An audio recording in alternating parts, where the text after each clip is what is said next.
Hello my dear students, मैं हूं Raman Yadav.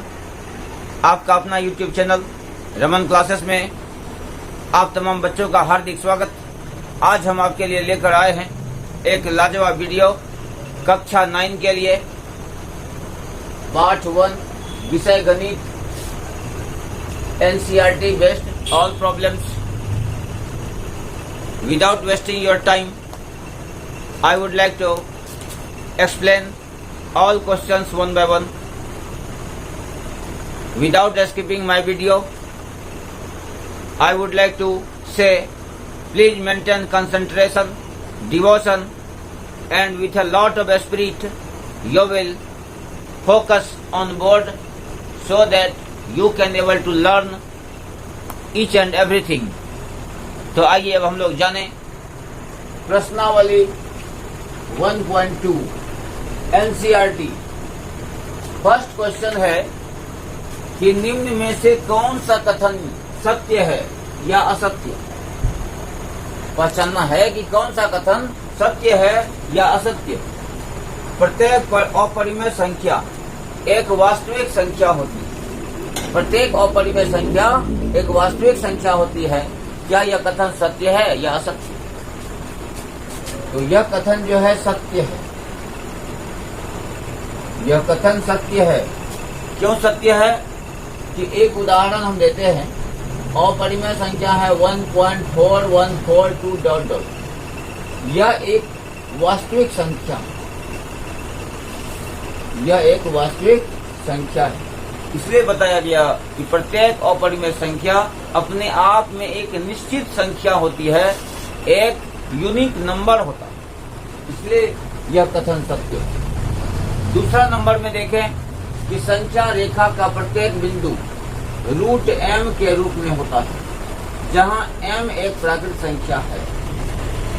m एक प्राकृतिक संख्या है तो m का वैल्यू तो 1, 2, 3, 4, 5 कुछ भी हो सकता है। प्राकृतिक संख्या, क्या प्रत्येक प्राकृतिक संख्या का वर्गमूल हम निकाल पाते हैं?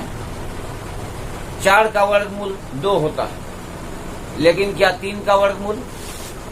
3 तो वास्तविक संख्या है √3। वह अपरिमेय भी हो सकती है या परिमेय भी हो सकती है, वास्तविक संख्या, लेकिन प्राकृतिक संख्या नहीं हो सकती। इसलिए यह कथन जो है असत्य है। यह कथन असत्य है।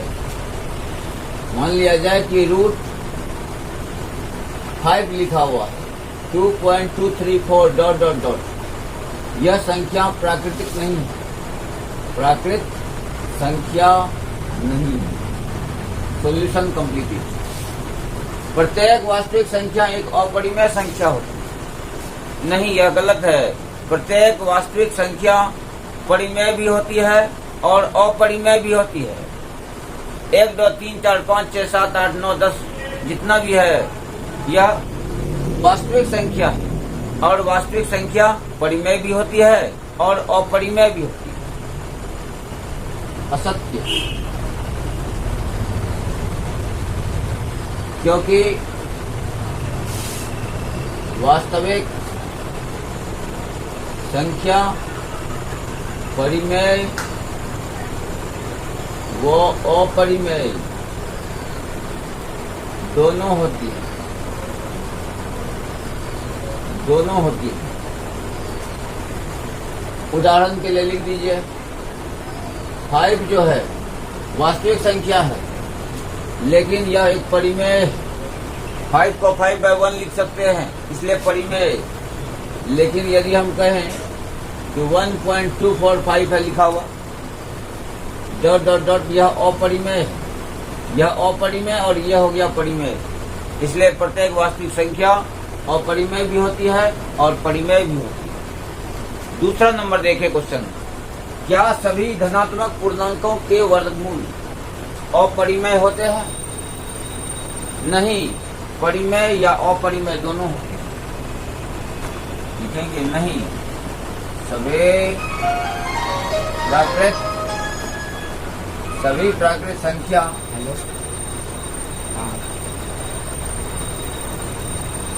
सभी धनात्मक संख्या यानी पूर्णांकों के वर्गमूल अपरिमेय नहीं, सदा अपरिमेय नहीं, सदा अपरिमेय नहीं होते। जैसे 4 एक पूर्णांक संख्या, इसका वर्गमूल हम निकालते हैं। देखिए 2 गुना 2, 2 जो है 2 बार आ गया है, इसका वर्गमूल 2 होता है और 2 को 2 बार 1 लिखते हैं। यह एक परिमेय संख्या, परिमेय संख्या। इसी प्रकार से √9 का देखिए, 9 का वर्गमूल करने पर 3 गुना 3 लिखते हैं, रिजल्ट 3 होता है। यह परिमेय संख्या हो। लेकिन √2 लिखिएगा, वैल्यू 1.414 डॉट डॉट डॉट, यह तो अपरिमेय है, अपरिमेय, अपरिमेय संख्या। तो इस प्रकार से बच्चों आपने सीखा कि सभी धनात्मक पूर्णांकों के वर्गमूल हमेशा अपरिमेय नहीं होते, परिमेय भी हो सकते हैं और अपरिमेय भी हो सकते हैं। तो आगे फिर नेक्स्ट प्रॉब्लम के साथ। तो आइए तो अब हम लोग देखें अगला प्रॉब्लम। √5 को संख्या रेखा पर निरूपित करें। कैसे निरूपित करेंगे, ध्यान से देखना है। हाउ वी विल सॉल्व, कैसे सॉल्व करें। सबसे पहले एक नंबर लाइन ड्रॉ करेंगे, एक संख्या रेखा खींचेंगे और इस संख्या रेखा पर लिख देंगे O, यहाँ x' और यहाँ पर x। अब स्केल की सहायता से हम कोई आर्क नाप लेंगे, डिवाइडर के द्वारा कोई आर्क हम नापेंगे। मान लिया स्केल है, इस पर इस टाइप का आर्क नापेंगे। O से A मान लीजिए 1 यूनिट, 1 यूनिट, 1 इकाई, 2, 1 यूनिट, ये तो 1 यूनिट, 1 यूनिट, 2 यूनिट है। और √5, जरा देखें कि √5 को क्या लिख सकते हैं। √5 का वैल्यू होता है 2.234 डॉट डॉट डॉट, 2 से ज्यादा है, इसलिए हम डायरेक्ट यहाँ 2 यूनिट ले लेंगे और जहाँ दूसरा यूनिट गया है यहाँ पर 90 का एक एंगल बनाएंगे। पहले 180 लेते हैं और 180 को हम बाइसेक्ट कर लेंगे, समद्विभाजित कर लेंगे, तो एक परपेंडिकुलर लाइन खींच सकते हैं, एक लंबवत रेखा खींच सकते हैं। इसका नाम देते हैं L। AL लंब है A पर ऑन OX। 1 यूनिट का जो आर्क है, इस यूनिट को नापते हुए और यही आर्क हम इस पर काटेंगे। मान लिया ये आर्क, यह है 1 यूनिट, यहाँ लिखते हैं B। अब O को B से ज्वाइन कर देते हैं स्केल की सहायता से। तो देखते हैं 2 यूनिट, 1 यूनिट, तो इससे हमको निकलेगा √5। और अब डिवाइडर की सुई को O पर रखते हुए OB का चाप लेकर इसे हम संख्या रेखा पर काटेंगे। OB का चाप लेकर संख्या रेखा पर काटेंगे। मान लिया ये P है, O से P तक की दूरी √5, O से P तक की दूरी क्या होता है, √5 होता है। या चाप दिए गए संख्या रेखा को किसी पॉइंट पर काटती है, वह पॉइंट P है, तो O से P तक की दूरी को √5 करती है। रचना के चरण, रचना के चरण। सर्वप्रथम x'(OX) एक संख्या रेखा खींचा। संख्या रेखा खींचा। Number 2, x dash O X पर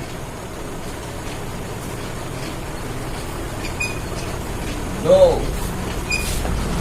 बराबर माप वाला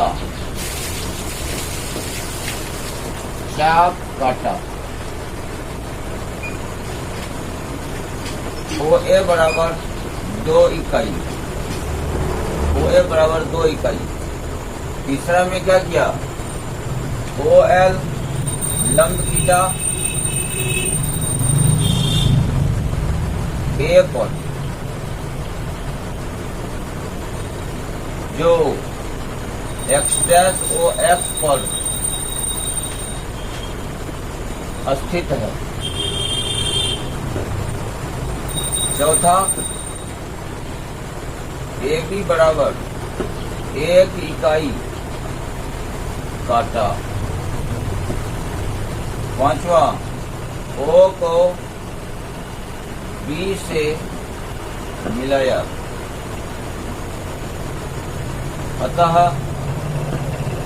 ओ बी बराबर √5, इसलिए ओ पी बराबर √5 काटा। इस प्रकार से यदि आप अलग अलग रचना के चरण को माइंड में रखते हैं तो आपके लिए √5 बनाना आसान हो जाता है। इसी प्रकार से आप √8 को कैसे दिखाएंगे संख्या रेखा, √8 को संख्या रेखा पर दिखाएंगे। √8 को संख्या रेखा पर दिखाएंगे। Child children, you will maintain your concentration. I will simplify solution just now. अब देखें नेक्स्ट प्रॉब्लम, √8 को संख्या रेखा पर निरूपित करें। सबसे पहले हम एक संख्या रेखा खींच लेते हैं, जैसा कि दिखाया गया है। ओ लिख देते हैं। जिस तरफ माइनस वाला वैल्यू लिखा होता है, निगेटिव वैल्यू होता है, उसको बाईं ओर लिखते हैं, और जितना भी धनात्मक संख्याएं होती है उसको हम दाईं ओर लिखते हैं, 0 के दाईं ओर। ये x है। अब हम समान चाप की लंबाई लेकर उसको x अक्ष पर काटते जाते हैं। जैसे √8 है, √8 का वैल्यू 2 से अधिक, 2 का स्क्वायर 4 होता है और 3 का स्क्वायर 9 हो जाता है। समान चाप काट लेते हैं, 1 2 3 4 5 6 7 इस तक। 1 इकाई, 1 इकाई, ये हो गया 2 इकाई, 3 इकाई, 4 इकाई, 5 इकाई। तो दूसरी जो इकाई है इस पर 90 का एंगल बनाइए। यहां से एक आर्क कैसे और यहां से एक आर्क कैसे।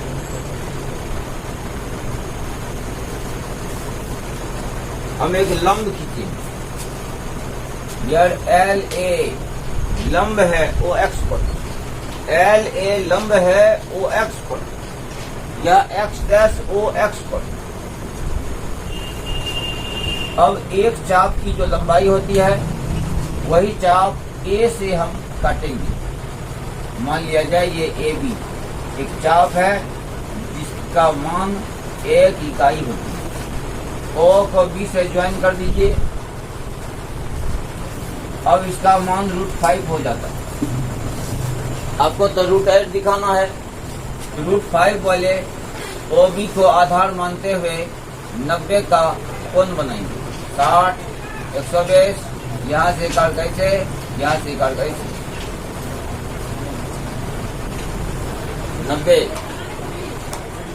1 इकाई को नापते हुए यही इकाई यहाँ काटेंगे, यहाँ से यहाँ पर से ओ को सी से मिला दीजिए, डॉट सेक्शन। अब ओ सी को आधार मानते हुए फिर 90 का एंगल बनाएंगे।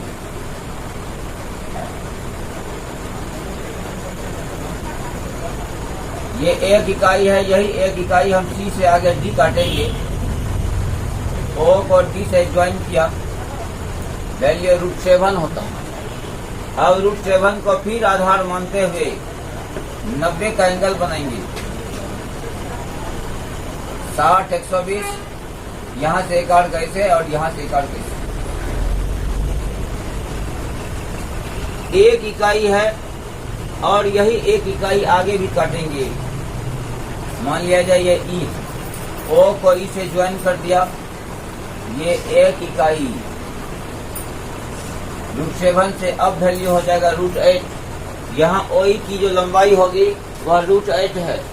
अब ओई का चाप लेते हुए इसको हम दिए गए नंबर लाइन पर काटेंगे। ये ओई जितना होगा, इस ओई की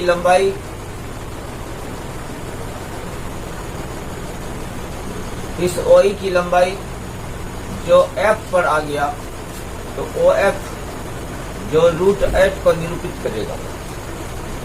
इस प्रकार से आपने सीखा कि √8, √5 या √3 या √2 को नंबर लाइन पर, संख्या रेखा पर कैसे निरूपित करें। अब अगले प्रॉब्लम के साथ जस्ट नोट। तो आइए तो हम लोग देखें अगला प्रॉब्लम। संख्या √4.3 को संख्या रेखा पर निरूपित करें। यह दशमलव वाला वैल्यू है, इसको संख्या रेखा पर आप कैसे लिखें। तो आइए तो देखते हैं ट्रिक। सबसे पहले एक नंबर लाइन खींचिए, नंबर लाइन, इस पर लिखते हैं 0,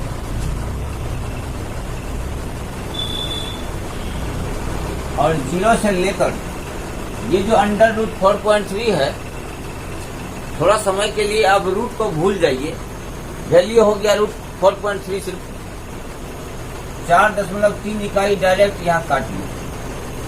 4.3 इकाई बिना रूट का काट लेंगे। मान लिया 4.3 सेंटीमीटर, ऐसा ले सकते हैं। उसके बाद एक इकाई और काटिए, एक इकाई। अब आप देखिए 4.3 जोड़ 1 तो 5.3 हो गया। संख्या रेखा का नाम x' दे दीजिए।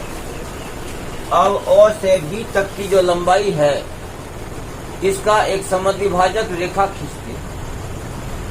O से आधा से अधिक लेते हुए एक चाप लगाएंगे इसे, और वही चाप B को केंद्र मानकर सेम चाप हम काट लेंगे।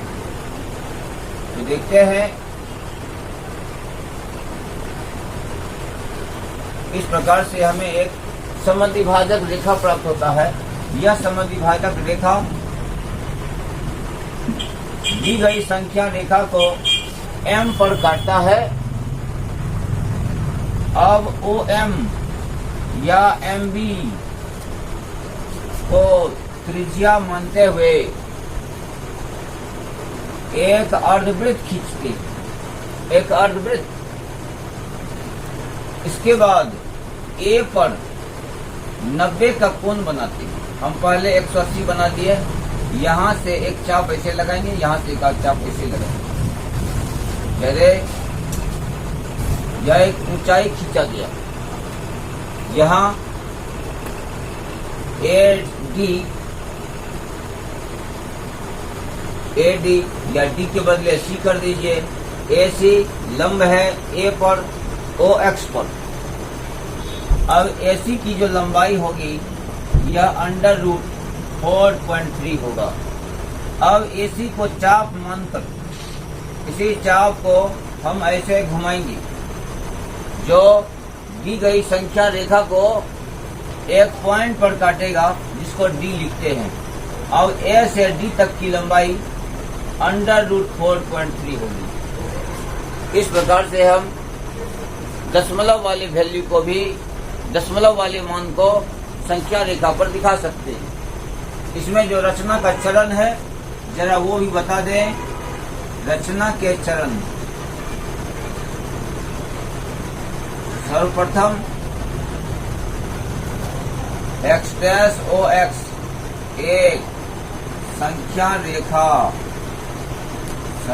रेखा खींचा, एक हो गया। दूसरा ओ ए बराबर 4.3 इकाई और ए बी बराबर 1 इकाई x डैश ओ एक्स पर काटा।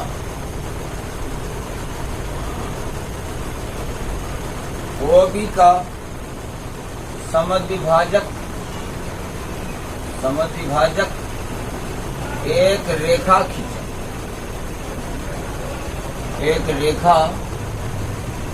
खींचा,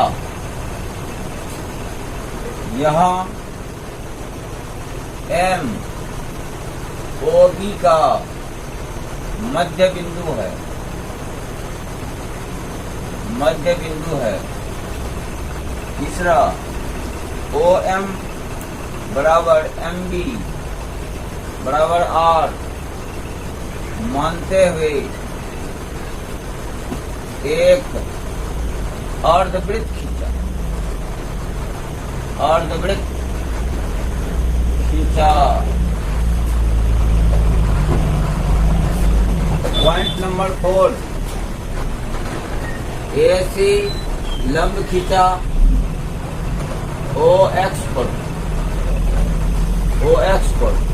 AC लंब खींचा ओ डी पर ओ एक्स पर।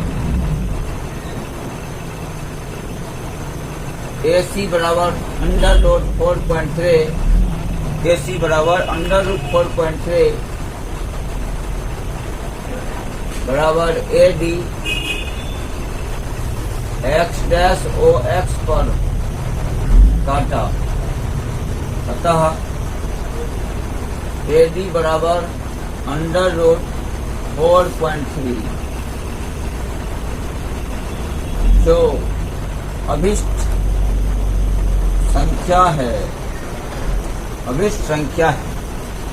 इस प्रकार बच्चों, यदि आप रचना के सभी चरण को याद रखते हैं तो इस प्रकार से जो संख्या दशमलव रूप में होती है उसे भी हम संख्या रेखा पर व्यक्त कर सकते हैं। बच्चों, आज का यह वीडियो आपको कैसा लगा?